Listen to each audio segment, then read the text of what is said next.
Buenas tardes a todos, a todas. Hace unos años, conversando con un especialista en educación sobre la mejor manera de sensibilizar a la sociedad, contándole lo que ocurría en educación, me ofreció pensar que cada vez que viera que un joven o un adolescente participaba de algún crimen, de algún delito, preguntarme qué había pasado, por qué ese chico o esa chica no estaba en la escuela o qué había pasado con su educación. No es necesario que les cuente a ustedes qué es lo que está pasando en Rosario, por dar un ejemplo reciente, ni tampoco es necesario que les explique cómo la educación en general genera oportunidades de trabajo formal, genera mejor remuneración, potencia la productividad de las personas y mejora, por supuesto, la economía del país. Por eso es un honor para mí estar primero ante ustedes y poder presentar en este panel conformado por 3 representantes que me parece fundamental que estén para mejorar el desarrollo social y productivo del país, que es el ámbito educativo, el ámbito empresario y el ámbito de la investigación científica y técnica. Teniendo en cuenta esto, Alejandro, si pensamos que la educación universitaria y la ciencia deben aportar soluciones a los problemas que tiene el país, ¿cuánto se ha actualizado en la oferta de las carreras y en los contenidos que las carreras ofrecen? Y si se actualizaron, ¿cuáles fueron las prioridades que se tuvieron en cuenta? Bien, en primer lugar, gracias a AmCham por la invitación. Bueno, les puedo hablar y comentarles que en la Universidad de Buenos Aires actualmente hay una impronta, diría, muy fuerte para actualizar carreras. De hecho, se ha estado haciendo estos últimos pocos años de actualización de varias carreras y esperamos que eso continúe. Les puedo comentar rápidamente, en particular de ingeniería. Ingeniería en la UBA, desde el año 2018 venimos discutiendo todas nuestras carreras, digo en forma integral y en forma estructural. No es lo mismo cambiar una carrera que cambiar todas juntas. Desde el punto de vista institucional, la institución está metida en una discusión que no es propia de la carrera. Normalmente cuando se hacen estas actualizaciones así aisladas, terminan en que las carreras se terminan ampliando porque todos queremos enseñar más de lo mismo y lo que enseñamos es lo más importante. En cambio, cuando hay una discusión estructural, se ponen ciertas reglas de juego y así es que estuvimos haciendo esto. Esto es muy interesante porque además se empiezan a encontrar conexiones entre las carreras porque todos estamos discutiendo todas nuestras carreras. Las ingenierías están muy interconectadas. Esto tiene 2 motivos fundamentales, digo yo, los motivos internos y externos. Los motivos internos de la enseñanza tienen que ver con que, y esto no va en desmedro de la calidad, porque la calidad de nuestros graduados y graduadas la vemos en las empresas, cuando encuestamos, cuando vemos los resultados, pero sí a un costo muy alto, diría, ¿no? Graduados que tardan entre 9 y 10 años en promedio, mucho desgranamiento, abandono, un porcentaje de graduación que a nivel país en las ingenierías entre pública y privada está en el 9%, uno de los más bajos del sistema universitario. En la facultad estamos en el 10%, pero eso es casi marginal. Los motivos externos tienen que ver con la revolución industrial que estamos viviendo. Obviamente amerita la discusión de nuevas ciencias básicas, en principio uno podría decir, como son la ciencia de datos. Hemos cambiado en nuestro ciclo básico común una de las asignaturas por pensamiento computacional, que es una materia, digamos, actual. Pero también hemos revisado contenidos tecnológicos que ya no tienen mucho sentido enseñar en este contexto. Se repiten contenidos, cuestiones que ocurren. Al final terminamos en una reducción de entre medio año y 1 año de las carreras. Hemos generado títulos intermedios, una conexión con el posgrado un poco más integral y que el estudiante o el aspirante a ser estudiante pueda ver un mapa de las carreras, ¿no? Normalmente muchos de nosotros en nuestras generaciones sabíamos que queríamos tal cosa. Hoy los estudiantes cambian muy seguido. Y el otro tema es el tema de la formación media, que evidentemente notamos una deficiencia profunda, grave. Tenemos que acompañar a nuestros estudiantes ayudándolos con actividades fuera de la currícula para que puedan lograr su cometido. Para redondearlo, la verdad que una reforma como la que estamos haciendo en ingeniería no se hacía desde el año 86, la década de los 80, que fue reformar los planes de estudio por salir de una dictadura militar, y hoy la motivación es totalmente distinta y es renovar y tener más graduados y graduadas y mejores graduados y graduadas en ingeniería. Gracias, Alejandro. Y sí, hay, como la FIUBA, hay otras universidades y otras facultades que están trabajando en la misma línea, ¿no? Hace pocos días nos enteramos que por 6º año consecutivo el CONICET fue reconocido como la mejor institución científica gubernamental de América Latina según el ranking global que elabora Jimagolab.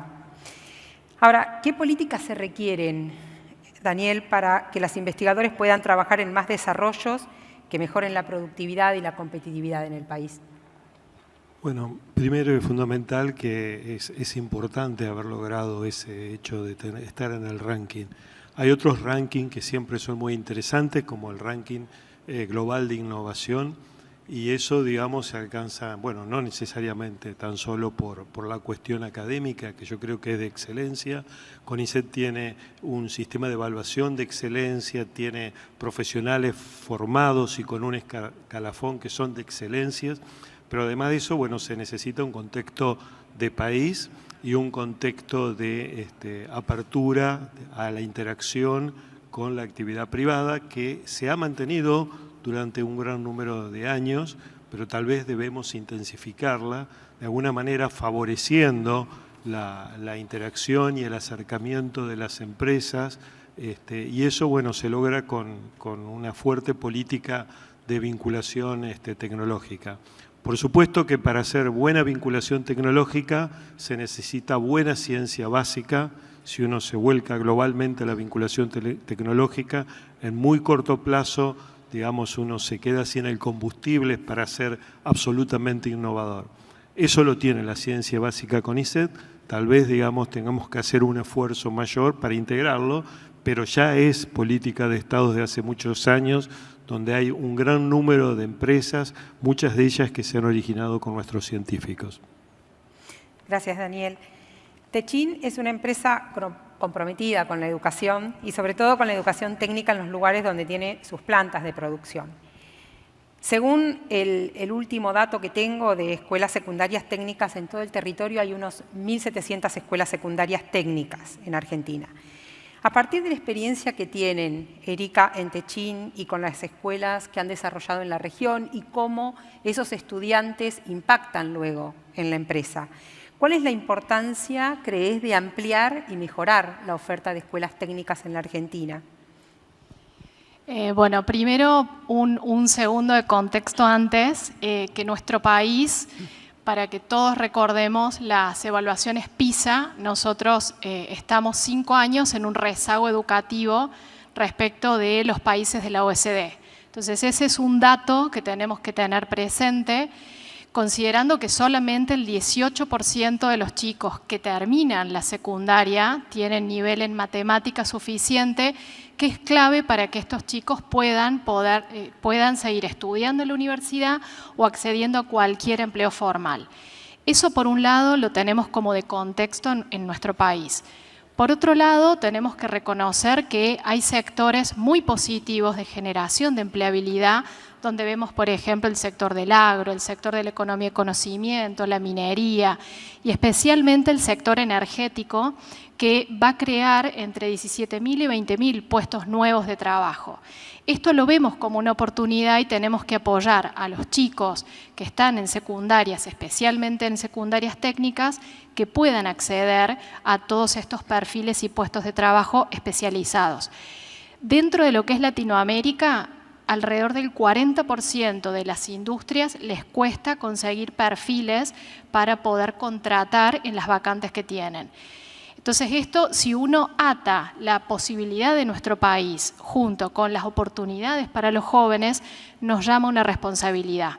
Dentro del Grupo Techin nosotros ponemos la educación técnica como prioridad. ¿Cómo lo hacemos? Especialmente en una agenda donde tenemos nuestras escuelas técnicas Roberto Roca, en Argentina, México y próximamente en Brasil, que las escuelas oportunidades, porque son escuelas para estudiantes de la comunidad que no son para reclutar para nuestras empresas.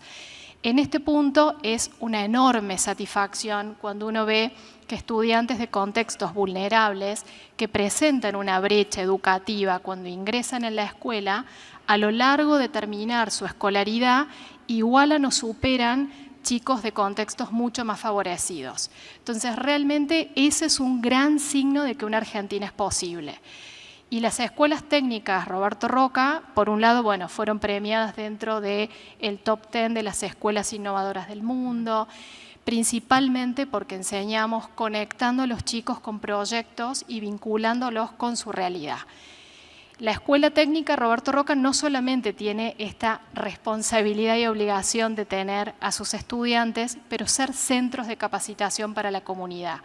Acá es donde tenemos la responsabilidad de capacitar entre 2.000 y 3.000 personas por año en temas tan básicos de oficio como puede ser la electricidad domiciliaria hasta cursos de industria 4.0, de automación, robótica, etcétera. Eso es un poco las responsabilidades que vemos que tenemos que tener la industria con las comunidades donde estamos. Y especialmente apoyando a toda la red de escuelas públicas técnicas, que en este contexto tenemos 60 escuelas públicas con un foco de matemática, porque ningún buen técnico puede ser buen técnico si no tiene matemática. Por otro lado, abriendo nuestras plantas a que los chicos hagan prácticas en nuestras plantas y apoyando a cada escuela a modernizar sus espacios. Perfecto. Vamos rapidito con una pregunta y luego queda una final. Alejandro, ¿qué aporta hoy la Universidad de Desarrollo y cuánto intercambio tiene la FIUBA con el sector privado y el sector público? Bien, bueno, esa pregunta viene bien en este contexto, creo.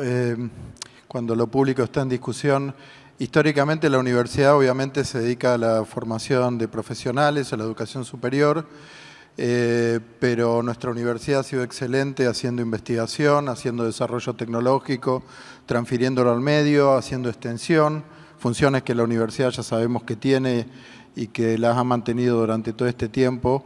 Pero creo que hay dos cuestiones que me gustaría remarcar justamente de contexto. Una es que, digamos, lamentablemente siempre estamos, no siempre, pero mucho tiempo de esta historia de este país la pasamos discutiendo coyuntura. Hoy el mundo está girando vertiginosamente, tecnológicamente, y en algún momento nos vamos a encontrar con esa realidad, digamos, cuando esperemos que mejoremos o salgamos de la coyuntura. En cualquier país del mundo que se discute esta cuestión, se lo hace con la universidad en la mesa. Es transformando a los trabajadores, educándolos, creando empresas. La Universidad de Buenos Aires acaba de crear una normativa para empresas de base tecnológica, que ya existen otras instituciones en el país, pero que la UBA la tenga y que lo promueva me parece un factor. Así que ese es un tema que creo que es central, la universidad en el aporte al desarrollo. Y la otra cuestión que está relacionada con esta es que creo que la universidad es uno de los ambientes institucionales más estables y en algunos casos mucho más estables que la política y los grupos políticos. Entonces, si queremos hablar de políticas públicas y de todo lo que se habla mucho, me parece que la universidad debería ser un lugar donde estas cuestiones se establezcan, ¿no? Los gobiernos deberían, los grupos políticos deberían ponerse de acuerdo que la universidad es un ámbito para mantener con mayor probabilidad de éxito las políticas públicas en el largo plazo. Gracias. Daniel, rapidito. ¿Qué articulación está faltando entre el sector público y privado para estimular el avance científico y orientar las investigaciones en áreas que necesita el país? Bueno, primero hay que escuchar mucho la demanda del país, las necesidades que existen y la forma de escucharlos. Hay que crear canales en ese sentido, ¿no? Que se prioricen áreas, las áreas que está requiriendo el apoyo de la ciencia y la investigación, y una de las buenas formas de promocionar eso es económicamente, ¿no? Tener fondos de inversión que orienten dinero a aquellas investigaciones que son útiles. Y estos fondos, por supuesto, que pueden y van a ser del Estado como vienen siendo, pero el componente privado debería ser mucho mayor. Y la verdad que es uno de los grandes desafíos que tenemos, es aprender y a gestionar y a relacionarnos con estos fondos de inversión para, digamos, de alguna manera darle mucho más dinero a nuestros científicos y mucho más impacto al tipo de investigación que realizamos. Bien, por último, ¿qué condiciones creen que necesitamos para hacer una Argentina viable desde la educación? Primero, una mirada a largo plazo, creo que hay que mantener esa mirada de largo plazo. Segundo, perder el miedo a la medición, que la medición es la hoja de ruta para poder planificar y para poder ajustar variables e ir creciendo. Y tercero, crear consensos, escucharnos con empatía para trabajar en equipo, poniendo a las escuelas y a los estudiantes en el centro para cumplir los 180, 190 días de clase, mirando la calidad educativa de lo que les damos. Sí, creo que transformar las carreras, los que estamos todo el día en la casa de estudios, de altos estudios, transformar las carreras, encontrar los mecanismos no tradicionales de actualizarlas, porque los tradicionales ya vimos que nos lleva mucho tiempo, y lo que decía Daniel de la intervención y de la articulación con el sector privado, porque la inversión en educación pública, si uno la mira a través de las décadas, está llegando como a un límite donde hay vida útil, de edificios, de laboratorios, de equipamiento. Entonces, estamos en un país donde estamos, con el Estado como está, y tenemos la verdad que la posibilidad y empresas que creo que tienen riqueza como para poder articular en beneficio uno del otro. Así que es urgente articular esto para hacer esta Argentina viable. Daniel. Bueno, CONICET ha estado formando doctores de excelente calidad durante un gran número de años, del más alto nivel. Creo que la integración a la universidad es de vital importancia, que las universidades busquen a nuestros becarios que han terminado su doctorado, lo integren en cargos full time y que estén enseñando. Creo que va a revitalizar y es una inyección que tenemos hoy, digamos, que podríamos, digamos, provocar un profundo impacto en el sistema universitario. Bueno, después de escucharlos, creo que el 100% de los chicos y chicas estén dentro del sistema educativo y que la educación que reciban sea de calidad es indispensable para disminuir la pobreza y la desigualdad social y lograr el desarrollo que pretendemos. Ahora, la educación es una construcción colectiva de la que participan estudiantes, docentes, familias, gobiernos y empresas. Espero que de este panel se lleven ideas inspiradoras a partir de las cuales puedan trabajar priorizando la educación como un medio para reactivar la economía y garantizar un futuro mejor. Gracias Alejandro, Daniel, Erika y gracias a ANCHAM por la oportunidad de conversar sobre educación.